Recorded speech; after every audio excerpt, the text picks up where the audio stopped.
राष्ट्रवादी काँग्रेसचे नेते मधुकर पिचड यांना धक्का लागलेला आहे। पिचड यांना महादेव कोळी जातीचं वैधता प्रमाणपत्र जे त्यांनी सादर केलं होतं ते औरंगाबाद खंडपीठाकडून रद्द करण्यात आलेलं आहे। पिचड यांना कोळी महादेव जातीचं प्रमाणपत्र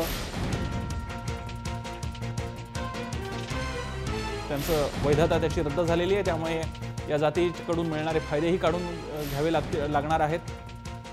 औरंगाबाद खंडपीठाने आता या प्रमाणपत्रावर असे निर्देश दिले। माधव सावरगावळे आपल्याला याविषयी अधिक माहिती देत आहेत। माधव, नेमका काय होता वाद आणि आता कोर्टाच्या निर्णयानंतर काय होईल? प्रसन्न, 9 ऑगस्ट 1999 रोजी आमदार तत्कालीन आमदार मधुकर पिचड यांना महादेव कोळी जातीचं प्रमाणपत्र संगमनेर कार्यालयातून मिळालेलं होतं। मात्र या प्रमाणपत्राच्या आधारावर पुढच्या काळामध्ये 22 जून 2011 मध्ये त्याला वैधता जी असते, प्रमाणीकरण जे असतं ते पण झालेलं होतं। मात्र हे चुकीचं असल्याचं महाराष्ट्र आदिवासी मन्ना जात मित्र मंडळाचे जे भगवान नन्नावरे आहेत त्यांनी औरंगाबाद खंडपीठामध्ये तक्रार दाखल केली होती। त्यांचं असं म्हणणं होतं की महादेव कोळी जातीचे जे प्रमाणपत्र आहे ते चुकीचं आहे आणि महाराष्ट्रामध्ये अद्याप सुद्धा अशी कुठलीही जात नाही आणि त्या जातीच्या यादीची नोंद महाराष्ट्रातल्या सगळ्या एकूण आरक्षणाच्या आणि जातीच्या यादीमध्ये नसल्यामुळं त्यांच्यावर कारवाई करावी अशी त्यांनी मागणी केली होती।